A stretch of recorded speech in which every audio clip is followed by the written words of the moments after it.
understand what the discussion is about. Mitigation of damages is a really well-known, well-established and traditional doctrine here in the common law system, and it is comprised of 3 rules. The first of which is the avoidable consequences rule. It's the most important of the 3, and it's the one that I focus on. This rule states that in a case of a breach of contract, even though there was a breach, the debtor in fault will not be liable for damages that the creditor could have reasonably avoided. So there is a breach, there are damages arising from this breach, but the creditor could have done something to avoid it, damages for incurring, and he does not do it, so the defendant is not responsible for these damages. I can give you a basic example. Party A sells a machine to party B, that is the owner of a factory, and this machine is really important for his production. And party A just breached the contract, he does not deliver. And party B has to stop his production for a long period of time, and that causes a great amount of damages. So party B sues A for damages. It says, yeah, you didn't deliver, my production stopped, now I want indemnification.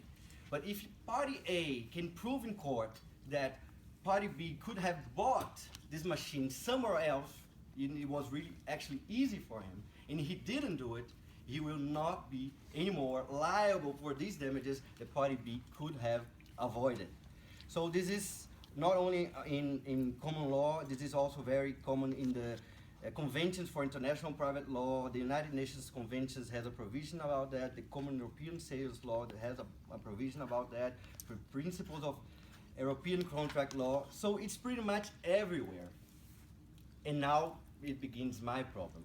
What happened? In Brazil, in 2004, not only in Brazil, it was quite interesting to realize that this happened also in France a little bit earlier, and we have different outcomes, but the process was really parallel, and that was quite interesting to notice. In 2004, a very famous scholar in Brazil was reading the Vienna Convention, and she just got the article that provides the avoidable consequences rule caught her attention.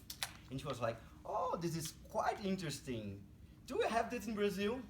And then she wrote a paper and she said, no, we don't. We have no law, we have no provision that imposes this very interesting rule that is, she called it duty to mitigate the loss. That is also a very common name for the avoidable consequences rule, the duty to mitigate its own loss. And she said, yeah, we don't have it, but we can fill this little gap by using the principle of good faith. And what happened after the publication of this paper was like a very great explosion of interest between the private lawyers and courts in Brazil, because in 2004, pretty much nobody knew what this rule was. And from 2004 until 2016, that's 12 years, we have pretty much every single textbook in contract law and tort law has to speak about it. And it's really funny because they address it in English, which they don't translate it. They actually say a regra of the duty to mitigate the loss. They address it in English. They are calling the reception of a foreign doctrine into Brazilian law. And most of the courts, the highest courts in Brazil, are applying it very often. It's really, in civil law, it's hard to know someone that doesn't get enthusiasm when he hears these 3 little words, duty to mitigate the loss. In fact, are 4.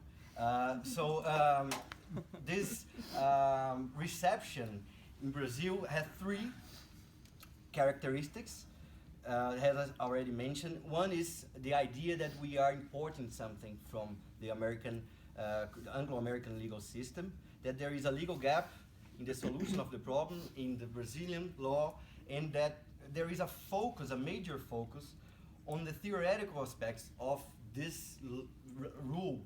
Brazilian lawyers, and it is quite typical for scholars from a continental tradition like the Germans do that quite well, to want to focus on the theory and to generalize really well things and you want to try to come up with a theory that explains everything.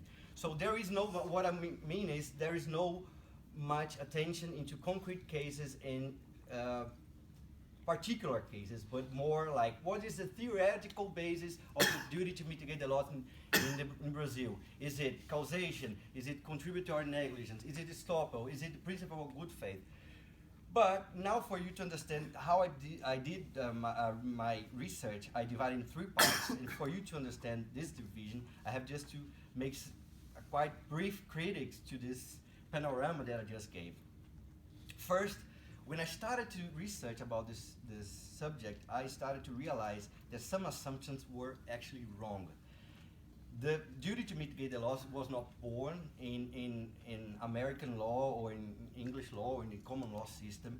There is actually no there's no legal gap in Brazilian law. And we are actually today leading with a unpredictable range of very different cases where people are just saying that they are applying duty to mitigate the loss in a complete unsystematic way. We have everything started with breach of contracts, but nowadays we have duty to mitigate the loss in tort law. We have also in civil procedure, like we were talking, and I don't know how they do it. They did it, but they are also applying in criminal law. And I also realized that the focus on theoretical aspects without a historical background only leads to superficiality and an empty discussion. In fact, and this was for me very important to realize, to start the problem, to start with the avoidable consequences rule was some way misleading, because the avoidable consequences rule is not the question, it's the answer, or at least an answer. But this answer, it can be, and it was in my case, it cannot fit together with your legal system. If we were to build up a question, it would be probably how Brazilian contract law deals with this liability problem when there is a breach of contract and there is an avoidable consequence. Who is responsible for that? Is it the plaintiff, like it is here? Is it both, like it is in Germany? How does the Brazilian law deal with it? And then for that, I started with the historical part, and for me, it was quite amazing to try to reach the roots of this law, or of this rule, because the older the book that I read, the older the rule revealed itself. And it can be traced back to Roman law or even older, but Roman law for me was was good enough to start there, and I didn't see the point to go even further.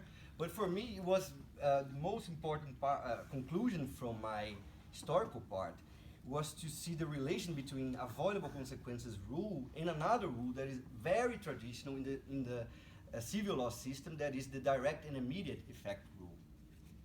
This rule is, like I said, very old, very traditional, and but also very obscure. Actually, after centuries of debate, nobody knows fully what does this rule mean. But this rule was created in the medieval by a medieval scholar, a French medieval scholar. It was Robert Joseph Potier, and he was trying actually to produce a rule that would tell until where or until what point goes the liability of the debtor when he breached the contract. It was exactly the problem, the same problem that I am somehow facing, he was facing back then.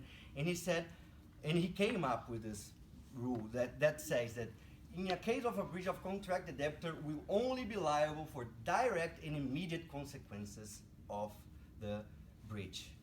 If that, for the Brazilians, that's the Article 403, if that sounds really old, but it's there. Still nowadays, it's rule, applicable rule. And but what happened? Since the beginning of this rule, the avoidable consequences was actually behind it. I will give you guys an example. That is the most important example for the understanding of this rule, and it's an example that has been debated for centuries, and nobody has quite understood it well until now. And it's quite simple, quite prosaic. It's about the selling of a cow, a sick cow. the seller knew that the cow was sick, but he'd hid this sickness from the buyer. And then the buyer was a farmer. He takes this cow to his farm, and what happens? The cow that was sick, she dies. But not only it dies, but not only it dies, it has contagiated all the other cows, and all the cows died. And then Poitier asked himself, all right, so what happens now? Is the debtor responsible for all of these damages that happened? And then he said, yes, he is. This breach of contract was the cause of all of these damages. And then he asked again, but what if there are other, even more indirect and more immediate and more far away from the breach effects? What if the creditor could not cultivate his land? What if he goes to bankruptcy because he was a farmer without the animals? What happens? And then he says, no, in this case, no, that would be too far away. That would be too indirect. And then in this last paragraph, I don't know why people missed it, and he could have avoided this loss. He could have leased, or he could have bought other animals. He could have leased the property to someone else. And actually, this connection between the two rules was acknowledged for a long time, more than 100 years. In France and in Italy, they knew what they were talking about. They did this application, even though of the obscurity of the words. But then, exactly because of this obscurity, this connection lost itself in time. So my first conclusion, that is more like a historical conclusion, but it has dogmatic implications, is that we, from the Romanistic legal family, we have to actually rediscover our avoidable consequences rule. It was always there, it has been applied, but it has been forgotten for like 30 years, a generation, so what? Civil law is much older than that, so there is no gap and no need for a foreign institute to be imported from outside. But now, I get to the second part of my research, is the dogmatic part. It's now when I ask, so what? Okay, we have this rule, what happens then? What are their legal consequences? How does it affect the system, the Brazilian contract law system?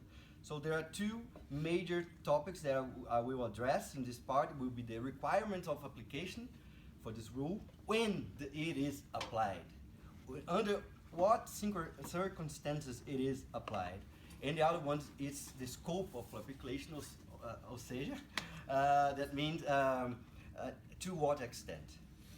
So the requirements are three, already following my premise from the Article 403. We have breach of contract, we have damages, and we have unreasonable conduct by the creditor.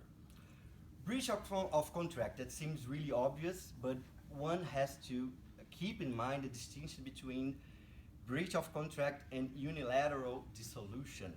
Unilateral dissolution is when the one party can actually repudiate a contract. He's allowed to do that. Why is that important? Because the avoidable mitigation or the avoidable consequences rule will only be needed when we are talking about a breach of contract. I'll give you a practical example that shows the difference from this theoretical division. There is a very famous case here in the US applying the duty to mitigate the loss, and it's about a county that hires a construction company to build a bridge. And they concluded the contract, but before the actual building of the bridge started, they got a notification of cancelment. The county just said, yeah, you know what? I don't want it anymore. Could you please stop? But what they didn't. They actually kept going, and they built the bridge, and then they sued the county for damages for breach of contract.